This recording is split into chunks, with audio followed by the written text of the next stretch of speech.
So, you probably know by now that knowing how to test APIs is an important skill for any software tester. You're probably also aware that there are many different tools that can help you write tests for your APIs. But where do you get started? How do you go about writing your first test for a RESTful API?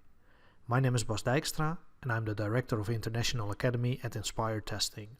And in this live coding session for Software Testing Expert Talks hosted by AJ Lunia, you'll see how to use the Python programming language, the PyTest unit testing framework, and the Requests API library to write and run readable yet powerful tests for your REST-based APIs.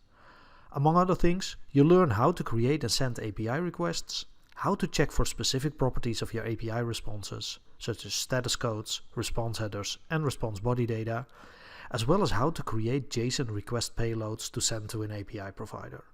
All the API testing code you'll need for this will be written and explained live during the session. I'm looking forward to seeing you there.